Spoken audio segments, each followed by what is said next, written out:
तो आज का जो हमारा टॉपिक है दैट इज एटॉमिक मास। तो एटॉमिक मास क्या है, ये तो उसका मैं डेफिनेशन लिख दिया हूँ यहाँ पे, ठीक है। लेकिन इसका मतलब हम समझेंगे कि एटॉमिक मास यहाँ पे है क्या चीज़, ठीक है।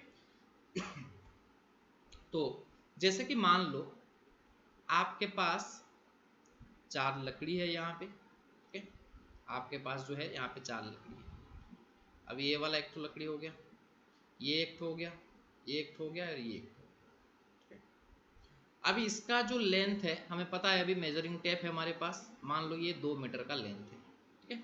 अब इसका लेंथ जो है वो 6 मीटर का है। अब इसका लेंथ जो है ये 8 मीटर का है और इसका लेंथ जो है वो 10 मीटर का है। अब मान लो कुछ टाइम के लिए कि हमारे पास कोई मेजरिंग टेप नहीं है, ठीक है। मान लो कि हमारे पास कोई मेजरिंग टेप नहीं है। तो अगर हमारे पास कोई मेजरिंग टेप नहीं है तो उसके लेंथ को सामने वाले को कैसे बताना है, कैसे डिफाइन करना है। तो हम लोग यहाँ पे क्या किए, जो सबसे स्मॉल लेंथ का जो लकड़ी था, जो सबसे मिनिमम लेंथ का लकड़ी था, अब इसके लेंथ को हमने एक स्टैंडर्ड लेंथ ले गए, ठीक है। तो हम लोग ये लेंथ को 1 यूनिट मान लेते हैं, ठीक है। अब इसको मैं नाम दे देता हूँ यहाँ पे D, इसको मैं नाम दे देता हूँ यहाँ पे C, इसको नाम देता हूँ B, इसको नाम देता हूँ A। अभी A का लेंथ कितना होगा, ये ए का जो लेंथ है, अगर इसके कंपैरिजन में इसको मैं यूनिट ले गया हूँ, क्योंकि अभी मेरे पास कोई स्केल या फिर कोई मेजरिंग यूनिट नहीं है, कोई मेजरिंग टेप नहीं है, तो इसका लेंथ को मैं क्या ले जाता हूँ, अभी यहाँ पे एक स्टैंडर्ड यूनिट को मैं ले जाता हूँ। और ये स्टैंडर्ड यूनिट क्या है मेरे लिए, अभी ये मेरा स्टैंडर्ड यूनिट है। अब जो भी लेंथ डिफाइन करूंगा मैं यहाँ पे, तो किसके कंपेरिजन से होगा, ये डी के कंपेरिजन पे सारे लेंथ डिफाइन होगा, ठीक है। तो अभी सी का लेंथ क्या होगा, 3 टाइम्स ऑफ डी है। B का लेंथ क्या है, that is 4 times of D है। अब A का लेंथ क्या है, that is 5 times of D है। तो यानी कि D के लेंथ के कंपैरिजन पे, अभी यहाँ पे जो मेरा मेजरिंग यूनिट है, जो मैं स्टैंडर्ड रेफरेंस लेके डिफाइन किया, वो स्टैंडर्ड रेफरेंस किसे ले गया, यहाँ पे D को ले गया, ठीक है। इस तरीके से जो कार्बन 12 है, उसको हमने यहाँ पे स्टैंडर्ड रेफरेंस लिया है, किसके लिए, एटॉमिक मास को डिफाइन करने के लिए, ठीक है। तो एटॉमिक मास को डिफाइन करने के लिए हमने क्या रेफरेंस लिए, कार्बन 12 को हमने रेफरेंस लिया। अब बहुत सारे एलिमेंट है, कार्बन 12 को वाला रेफरेंस क्यों लिए, उससे पहले हाइड्रोजन लिया करते थे, उससे उसके बाद ऑक्सीजन लिए, अभी लेकिन कार्बन 12 को रेफरेंस लेते हैं। तो मान लो कि आप कोई क्लासरूम पे बैठे हो, अभी उसी क्लासरूम में जितने भी स्टूडेंट्स हैं, 80-100 स्टूडेंट है, 80 या फिर 100 स्टूडेंट है। अब मान लो उसी क्लासरूम में हमें एक मॉनिटर चूज करना है। तो मॉनिटर जो चूज करेंगे, पहला कंडीशन क्या होना चाहिए, जो भी मॉनिटर बनेगा, क्लास का जो कैप्टन या फिर मॉनिटर बनेगा, उसका जो अटेंडेंस है वो सबसे ज़्यादा होना चाहिए। लेकिन हमें एलिमेंट में अटेंडेंस नहीं देखना है, एलिमेंट में हमें क्या देखना है, एलिमेंट में तो हमें देखना है एबुंडेंस, उसका एग्जिस्टेंस क्या है नेचर में। हमें एलिमेंट में क्या देखना है, एबुंडेंस देखना है, ठीक है। अभी तो मतलब जिसका अटेंडेंस ज़्यादा होगा, आप तो ऐसे इंसान को मॉनिटर नहीं बनाओगे कभी भी जो कि महीने में 25 या 20 दिन एब्सेंट होगा, तो उसको मॉनिटर बना के क्या फायदा। तो हम लोग किसको मॉनिटर बनाएंगे यहाँ पे, तो वहां पे मॉनिटर में आप देखते थे अटेंडेंस, यहाँ पे आप देखोगे क्या, एलिमेंट में आप देखोगे एबुंडेंस, उसका एग्जिस्टेंस कितना है, नेचर में किस तरीके से एग्जिस्ट कर रहा है, उसका एबुंडेंस क्या होना चाहिए। जैसे क्लासरूम में मॉनिटर बनने के लिए कंडीशन क्या है, अटेंडेंस ज्यादा होना चाहिए। इस तरह से हम जिसे रेफरेंस लेंगे, जिसके रेफरेंस से हम लोग बाकी एटॉम का मास को डिफाइन करेंगे, उसके लिए हम क्या देखेंगे, उसके लिए हम लोग देखेंगे उसका एबुंडेंस, ठीक है। अब यहाँ पे हम लोग उसका देखेंगे एबुंडेंस, यानी कि नेचर में उसका एबुंडेंस क्या होना चाहिए, जो पहला कंडीशन है, नेचर में उसका एबुंडेंस जो है वो सबसे ज्यादा होना चाहिए, ठीक है। अभी सेकंड कंडीशन क्या है यहाँ पे, अब मान लो कि क्लासरूम में उसका अटेंडेंस ज्यादा है, लेकिन वो बच्चा सबसे लेस रिएक्टिव है, यानी कि किसी को कुछ बोलता नहीं है, ठीक है, वो अपने में बस मगन रहता है, ठीक है। तो ऐसे बच्चे को हम लोग मॉनिटर नहीं करेंगे या फिर क्लास का कैप्टन नहीं बनाएंगे, जो कि सबसे लेस रिएक्टिव हो, ठीक है, जो कि सबसे लेस रिएक्टिव हो, किसी के साथ बात नहीं करता, किसी के साथ उसका कुछ लेन देन नहीं, तो ऐसे बच्चे को नहीं करेंगे, ठीक है। तो यानी कि लेस रिएक्टिव नहीं होना चाहिए, सबसे लेस रिएक्टिव भी नहीं होना चाहिए, ये नहीं होना चाहिए, एबंडेंस सबसे ज्यादा होना चाहिए। ठीक है। अच्छा, आप ऐसे बच्चे को मॉनिटर करोगे क्या जो सबसे हाई रिएक्टिव है, मतलब खुद ही क्लासरूम में हमेशा हरकतें करता रहता है, उसको भी नहीं कर सकते। तो इसी तरह से एलिमेंट जिसका हाई रिएक्टिविटी हो उसको भी हम नहीं करेंगे, उसको भी हम रेफरेंस में नहीं लेंगे, उसको भी यहाँ पे मॉनिटर नहीं करेंगे। ठीक है, हाई रिएक्टिव भी नहीं होना चाहिए। अभी आप ऐसे बच्चे को क्लास का मॉनिटर करोगे जिसका कि 4 या 5 उसका खुद का भाई बहन उसी क्लास में हो, नहीं करेंगे, क्योंकि ऐसा करने से वो क्या करेगा, अपने भाई बहन के साथ पार्शियलिटी करेगा जरूर, वो लोग कुछ करेंगे, कोई इंफॉर्मेशन देगा नहीं। तो इस तरीके से यहाँ पे भी अगर उसका भाई बहन यानी कि एलिमेंट का भाई बहन यानी कि आइसोटोप्स, मतलब हम लोग जिसके रेफरेंस से एटॉम का मास डिफाइन करेंगे उसका आइसोटोप्स क्या होना चाहिए, कम होना चाहिए, उसका सबसे कम आइसोटोप होना चाहिए। अब इसके वजह से कार्बन 12 को कन्वीनियंस के चक्कर में कार्बन 12 को हमने ले गए स्टैंडर्ड रेफरेंस। ठीक है, उससे पहले हाइड्रोजन ऑक्सीजन हुआ करते थे, लेकिन हाल की अभी जो है अभी कार्बन 12 को हम लोग रेफरेंस लेते हैं। अभी कार्बन 12 को रेफरेंस अगर लेना है तो कार्बन 12 का कितने पार्ट को रेफरेंस लेंगे, कार्बन 12 का मान लो कि ये एक एटम ऑफ कार्बन 12 है। ठीक है, अब ये कार्बन एटम का जो 1/12 पार्ट है, ये एक एटम ऑफ कार्बन 12 है, कार्बन 12 का ये एक ही एटम है, उसका जो 1/12 पार्ट है, मतलब ये एटम को इक्वली 12 पार्ट में डिवाइड कर दो, उसका जो 1/12 पार्ट है, इसके 1/12 पार्ट को हम लोग रेफरेंस लेते हैं और उसको हम लोग बोलते हैं AMU, जो कि हम एटॉमिक मास लिखते हैं। हाइड्रोजन का एटॉमिक मास क्या है, 1.008 AMU, यानी कि एक एटॉम ऑफ हाइड्रोजन जो है वो कितना है, exactly 1/12 part of carbon 12 atom के साथ बराबर का है। अब एक कार्बन एटम का मास क्या है, अब कार्बन एटम का तो पहले मास लिखेंगे तो क्या लिखेंगे, नहीं वो क्या है, दैट इज 12 ग्राम पर मोल, 12 ग्राम पर मोल, यानी कि एक एटम कार्बन का मास नहीं है, पर मोल ऑफ कार्बन एटम, यानी कि Avogadro's number of carbon atom का जो मास है उसको कितना है, 12 ग्राम है।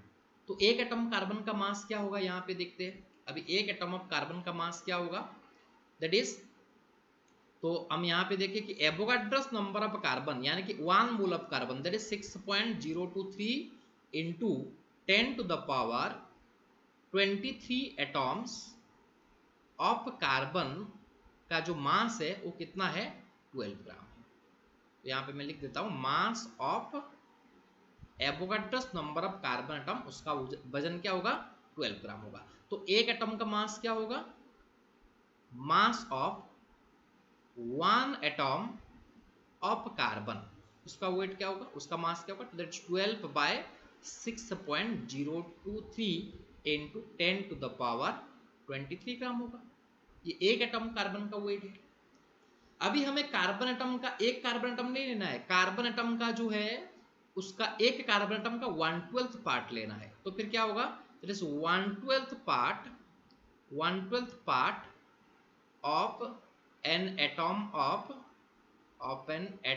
Of carbon 12। अब इसका वेट क्या होगा, ये एक कार्बन एटम का वेट हो गया, मास हो गया जो एक कार्बन एटम का। अब इसका 1/12 के लिए मास क्या होगा, इसी का 1/12 मतलब 12 by 6.023 into 10 to the power 23 whole into कितना करेंगे, 1/12 करेंगे। इससे 12 क्या हो गया, कैंसिल हो गया। इसको अगर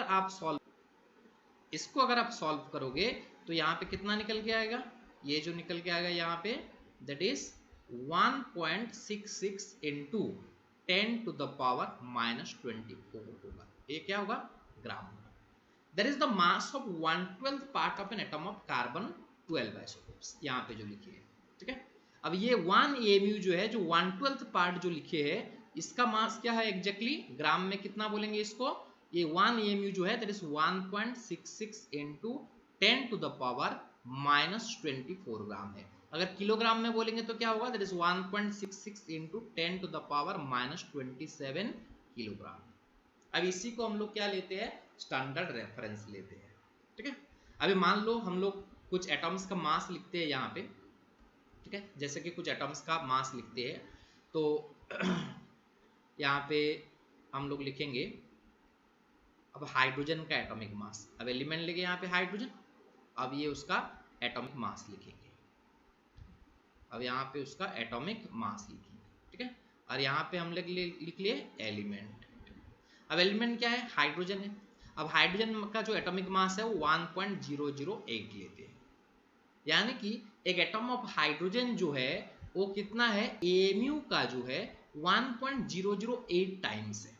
जैसे कि हम 2x, अगर मान लो x का वैल्यू अगर 2 है तो 2x कितना है? दैट इज 2 × 2 यानी 4।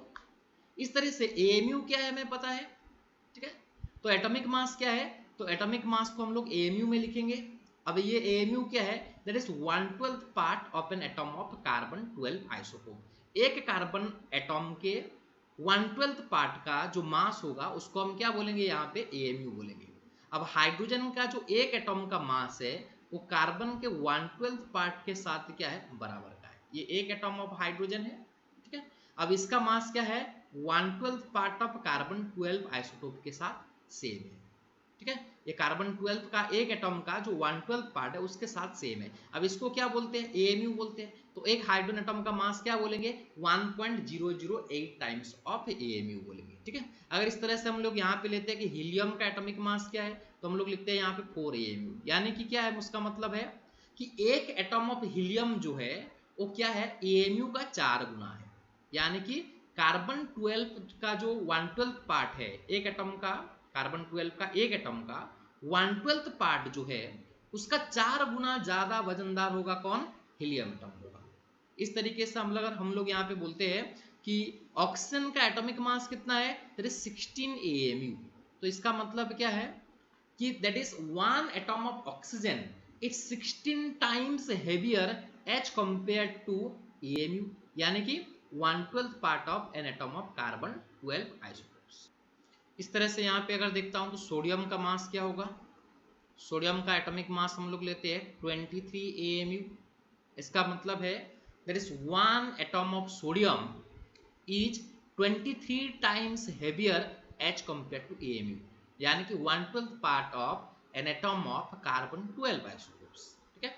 इस तरह से मैं यहाँ पे लिखता हूँ कैल्शियम का एटॉमिक मास क्या है? That is 40 AMU. हालांकि ये हमें याद रखना है, लेकिन उसका लिटरल मीनिंग को समझने से आपको इजी हो जाएगा, ठीक है। तो यहाँ पे कैल्शियम का एटॉमिक मास 40 एएमयू, यानी कि एक एटॉम ऑफ कैल्शियम जो है वो 40 टाइम्स हेवियर है किससे? ये 1/12 पार्ट ऑफ कार्बन 12 एटॉम से। तो कार्बन 12 का जो एक एटॉम है उसका 1/12 पार्ट का जो भी मास है उसको हम बोलते हैं एएमयू। अब उसी एएमयू का 40 टाइम्स हेवियर कौन है? एक एटॉम ऑफ कैल्शियम है। इस तरह से अगर बोलेंगे कि सिल्वर का एटॉमिक मास क्या है? 108 एएमयू है, यानी कि एक एटॉम ऑफ सिल्वर जो है दैट इज कितना टाइम्स हेवियर है? 108 times heavier as compare to the AMU. तो इस तरीके से हम यहाँ पे एटॉमिक मास को लिखते हैं। अभी अगर एक एटॉम का मास एग्जैक्टली हमें ग्राम पे चाहिए तो हम इसको बोलेंगे the actual mass of an atom of an element. तो हम लोग यहाँ पे लिख सकते हैं the actual mass of atom of element। अब उसका एक्चुअल मास ग्राम में कैसे निकालेंगे? That is atomic mass of N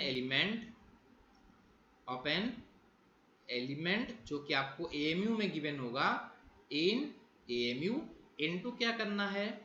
1.66 into 10⁻⁻24 ग्राम। ये जो है ये आपका एग्जैक्टली एटॉमिक मास होगा, ठीक है। अब ये एटॉमिक मास क्या होगा? एक एटॉम का मास है ये किसमें? ग्राम में। तो अभी मान लो कि एक एटॉम ऑफ हाइड्रोजन का मास ग्राम में क्या होगा? अभी एक एटॉम ऑफ हाइड्रोजन का मास ग्राम में क्या होगा? तो mass of an atom of hydrogen, mass of an atom of hydrogen क्या होगा? एटॉमिक मास उसका एएमयू में कितना है? 1.008 इनटू क्या लिखेंगे?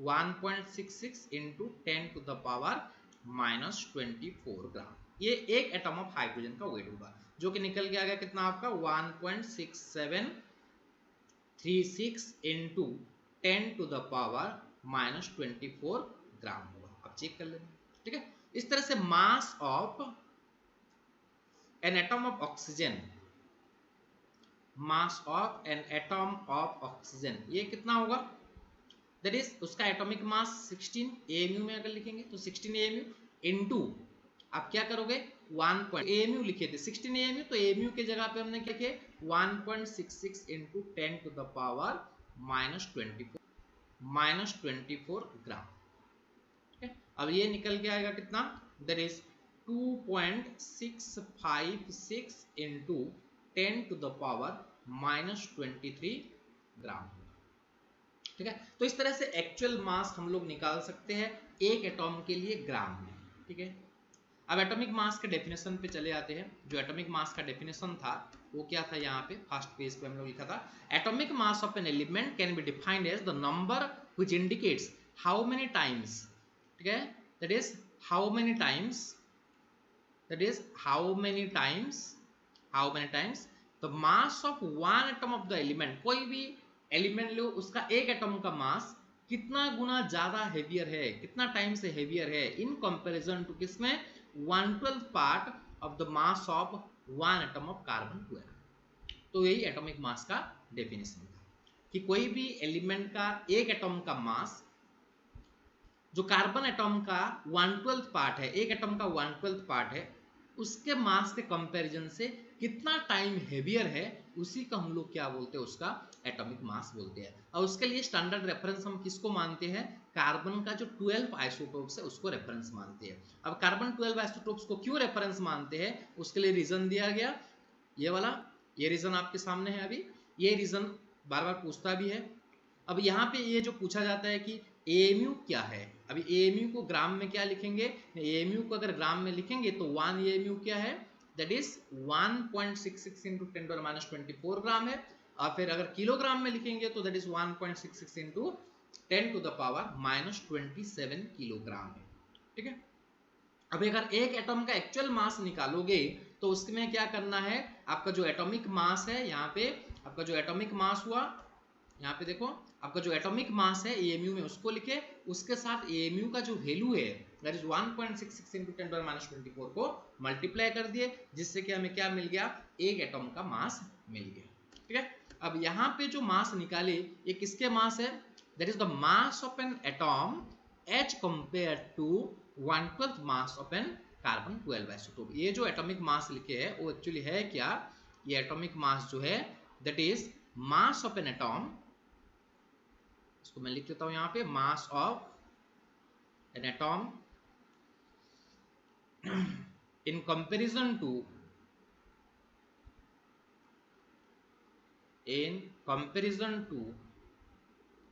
1/12 part of an atom of carbon 12 isotopes, ठीक है। तो एक एटम कार्बन 12 आइसोटोप्स का जो है उसका 1/12 पार्ट का जो मास होगा उसके कंपैरिजन से हम लोग ये मास लिखे हैं, ठीक है, जिसको क्या हम लोग क्या बोलते हैं, एटॉमिक मास बोलते हैं, ठीक है। अब नेक्स्ट देखेंगे यहाँ पे ग्राम एटॉमिक मास क्या है। अब ग्राम एटॉमिक मास का यहाँ पे डेफिनेशन लिख चुका हूँ, पहले पेज पर है। The gram atomic mass can be defined as the absolute mass in gram of Avogadro's number of atom, यानी कि एवोगाड्रोस नंबर ऑफ एटॉम के लिए जो मास होगा उसी मास को हम लोग क्या बोलेंगे, उसका ग्राम एटॉमिक मास बोलेंगे। अब उसको लिखा कैसे जाता है, यहाँ पे अगर देखेंगे तो एटॉमिक मास को हम AMU लिखते हैं।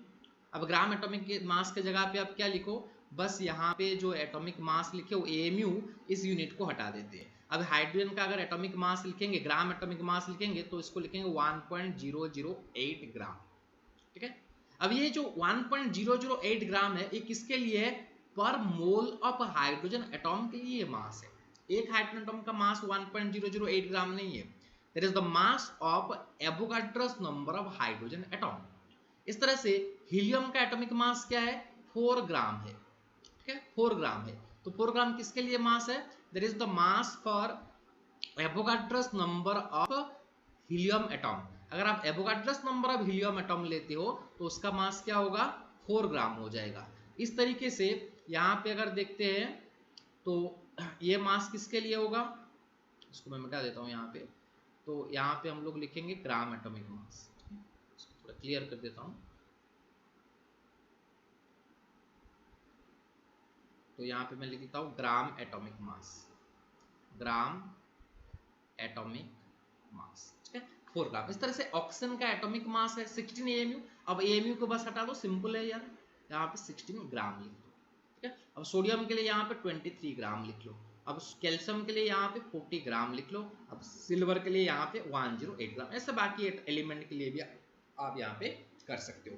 यानी कि यहाँ पे जो इतना ग्राम लिखा हूँ ये एक एटम का मास नहीं है, याद रखना। There is the mass for Avogadro's number of atoms. ये क्या है, there is mass in gram, mass in gram for Avogadro's number of atom, for Avogadro's number, इसको Na लिखा जाता भी है, for Avogadro's number of atoms.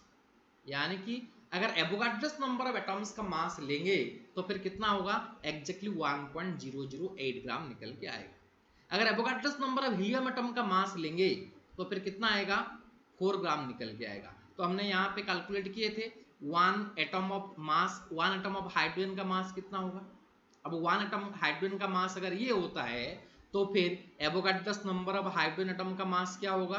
अब यहाँ पे देख लो, अगर ये 1 एटम ऑफ हाइड्रोजन का मास इतना है तो Avogadro's number of hydrogen atom का मास क्या होगा, तो mass of 6.023 into 10 to the power 23 atoms of hydrogen is equal to क्या लिखूं, 1.6736 into 10 to the power 24।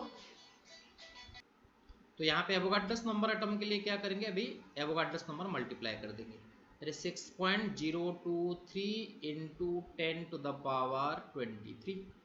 अभी ये दोनों को मल्टीप्लाई करते हैं 1.6736 एंड 6.023। अब ये दोनों को अगर मल्टीप्लाई करते हैं तो आंसर होता है 10.08, ठीक है 10.08 इंटू 10 टू द पावर -24 है और 10 टू द पावर 23 है यहाँ पे। अभी इसको मैं लिख सकता हूँ 10.08 into 10 to the power -24, 10 to the power 23, base दोनों का सेम है, पावर का एडिशन कर लेता हूँ तो 10 टू द पावर हो गया कितना, -1, ठीक है। अब 10 टू द -1 हो गया तो इसको मैं लिख सकता हूँ 1.008 निकल के आ गया। एग्जैक्टली यही तो था। That is Avogadro's number of atom के लिए जो मास हमने बोले थे यहाँ पे, अब ये एवोगाड्रोस नंबर ऑफ एटम का मास हो गया, कितना है, दैट इज 1.008 ग्राम। ओके, अब इसी को ही बोलते हैं हम क्या, that is gram atomic mass. इस तरह से आप बाकी एलिमेंट का भी डिफाइन कर सकते हो। एक एटम का मास जितना भी है उसका बता दिया कैसे करना है, उसका एटॉमिक मास जो भी लिखा है उसमें क्या करना है, एएमयू का वैल्यू को मल्टीप्लाई कर दो, एक एटम का मास निकल के आ जाएगा। अब एवोगाड्रोस नंबर ऑफ एटम के लिए मास निकालना है तो इनटू फिर एक एटम से एवोगाड्रोस नंबर को मल्टीप्लाई कर दो, टोटल आपको एवोगाड्रोस नंबर ऑफ एटम का मास निकल के आ जाएगा। अब ये वैल्यू कितना होगा, एएमयू में जो वैल्यू लिखे थे वहां पे एएमयू था, अब यहाँ पे यूनिट निकल के आ जाएगा, आपका ग्राम हो जाएगा। तो सिंपल है भाई, आपको अगर ग्राम एटॉमिक मास लिखना है तो फिर क्या करना है, एएमयू को हटा के यहाँ पे क्या लिखना है, ग्राम लिख देना है। अब तो जानने के लिए ये देखे, लेकिन एक्चुअली मीनिंग उसका क्या है, नहीं ये वाला एवोगाड्रोस नंबर ऑफ एटॉम्स के लिए ये मास है, ठीक है। अब ये मास जो है ये Avogadro's number of hydrogen atom का मास है, ये मास जो है ये Avogadro's number of helium atom का मास है, ये मास जो है ये Avogadro's number of oxygen atom का मास है, ठीक है। इस तरीके से हम यहाँ पे आगे देखेंगे कि मॉलिक्यूलर मास क्या होता है, ठीक है। अभी हम यहाँ पे देखेंगे कि व्हाट इज मॉलिक्यूलर मास। अब मॉलिक्यूलर मास किसे कहेंगे, ठीक है। तो नेक्स्ट हम देखेंगे यहाँ पे देयर इज, जैसे एटॉमिक मास बोले ऐसे मॉलिक्यूलर मास। अब मॉलिक्यूलर मास को भी कैसे लिखा जाता है, आप लोगों को पता है इसका यूनिट जो क्या है, मॉलिक्यूलर मास का यूनिट क्या होता है, उसका भी यूनिट एएमयू होता है, ठीक है। उसका भी यूनिट जो है उसका यूनिट क्या है, एएमयू होता है। अब यहाँ पे क्या देखना है कि एक मॉलिक्यूल जो है वो एएमयू के, यानी कि कार्बन का जो 1/12 पार्ट है, एक एटम का जो 1/12 पार्ट है उसके कंपैरिजन से एक मॉलिक्यूल कितना गुना ज्यादा हेवियर है, उसी को देखा जाता है मॉलिक्यूलर मास में, AMU में। ठीक है, तो अब यहाँ पे अगर लिखते हैं कि वाटर मॉलिक्यूल का जो मास है, वाटर का जो मॉलिक्यूलर मास है, अगर लिखते हैं मॉलिक्यूलर मास कैसे लिखेंगे, एटॉमिक मास का सम अप कर देते हैं।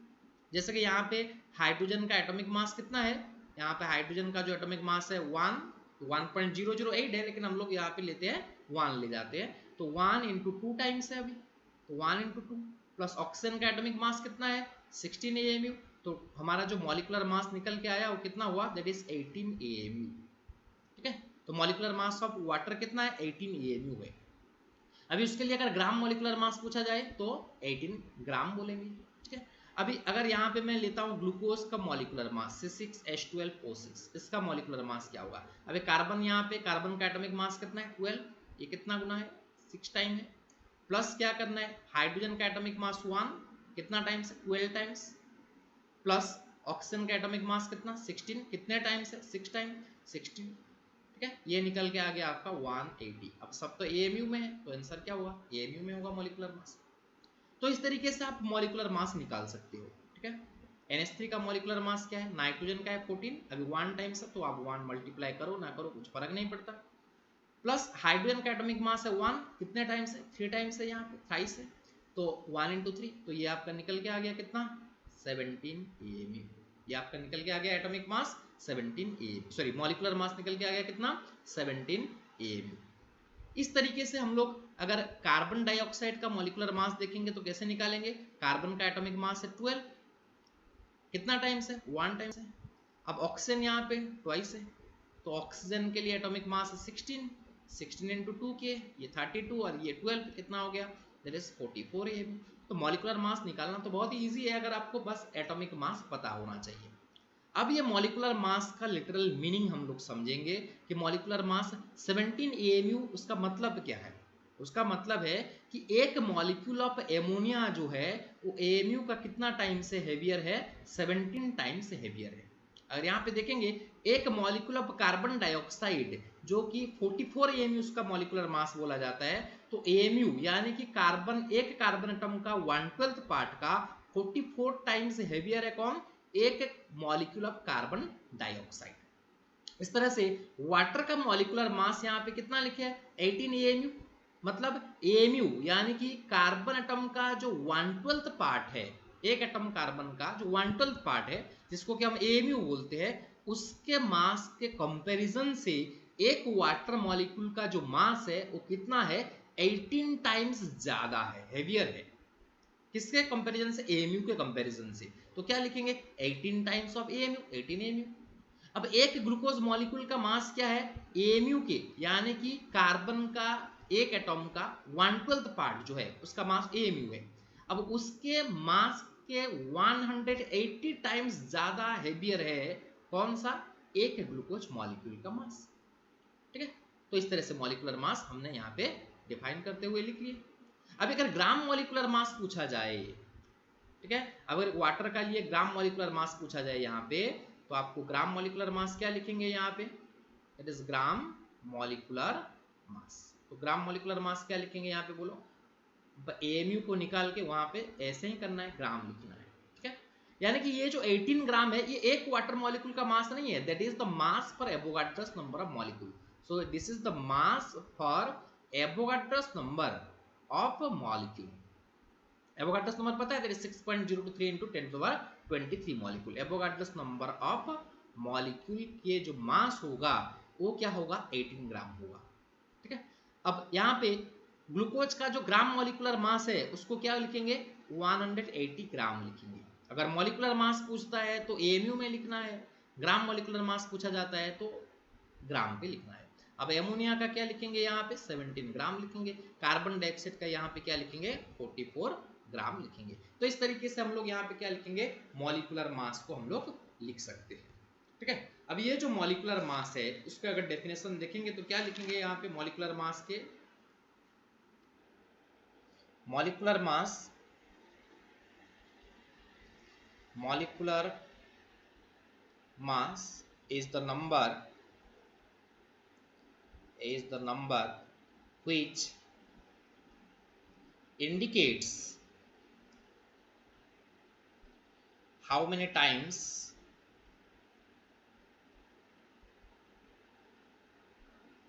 one molecule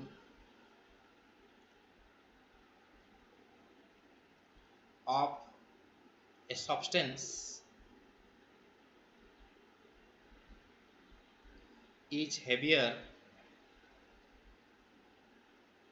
in comparison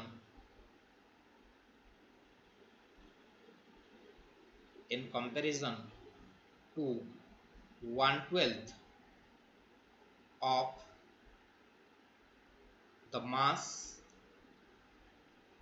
of one atom of carbon 12। ठीक है, अभी एक मॉलिक्यूल का, कोई भी एक मॉलिक्यूल का मास को कैसे डिफाइन करेंगे ना, with respect to 1/12 mass of an atom of carbon 12। ठीक है, जिसको कि हम मॉलिकुलर मास बोलेंगे उसका। ठीक है, अब इसका यूनिट भी क्या होगा, एमयू में होगा। अब ये यहाँ पे ये इसका ये लिटरल मीनिंग है 18 एमयू का मतलब मैं बोल दिया था कि दैट इज जो 1/12 एटम ऑफ कार्बन है, जिसको कि हम एक एटम ऑफ कार्बन का 1/12 पार्ट को एमयू बोलते हैं, इस एमयू का 18 टाइम्स हेवियर है कौन सा, एक वाटर मॉलिक्यूल का जो मास है। ठीक है, अब यहाँ पे जो ग्राम मॉलिकुलर मास लिखे, ये अलग जो ग्राम मॉलिकुलर मास लिखे, तो ग्राम मॉलिकुलर मास का यहाँ पे मीनिंग क्या है, that is Avogadro's number of molecule. अगर लोगे वाटर मॉलिक्यूल तो उसका मास जो होगा कितना होगा, 18 ग्राम होगा। अब डेफिनेशन पे यहाँ पे देखते हैं, तो molecular mass is the number, एक नंबर है व्हिच इंडिकेट्स, क्या इंडिकेट करता है, हाउ मेनी टाइम्स, कितना गुना, one molecule of a substance, कोई भी सब्सटेंस का एक मॉलिक्यूल, हेवियर, कितना गुना हेवियर है, कितना गुना ज्यादा वजनदार है, इन कंपैरिजन, किसके कंपैरिजन से, 1/12 part of mass of one atom of carbon 12। Carbon 12 isotopes का एक एटम का जो उसका 1/12 पार्ट होगा उसका हम लेते हैं एमयू। अब एमयू के कंपैरिजन से एक मॉलिक्यूल कितना टाइम्स हेवियर है, कितना ज्यादा वजनदार है, उसको हम लिखेंगे उसका मॉलिकुलर मास। ठीक है, तो जैसे कि हमने यहाँ पे एक स्टैंडर्ड रेफरेंस ले गए हैं और उसी रेफरेंस के कंपैरिजन से ही हमें सारे मास को डिफाइन करना है। अब ये रेफरेंस क्या है, चाहे एटम हो या फिर मॉलिक्यूल का मास रिप्रेजेंट करना हो, तो उस रेफरेंस को हम क्या लेते हैं, तो इस कार्बन 12 लेते हैं। अब कार्बन 12 को क्यों रेफरेंस लिया जाता है, ये भी बार बार पूछा जाता है एग्जाम में। ठीक है, तो आज के लिए बस इतना ही रखते हैं। ठीक है।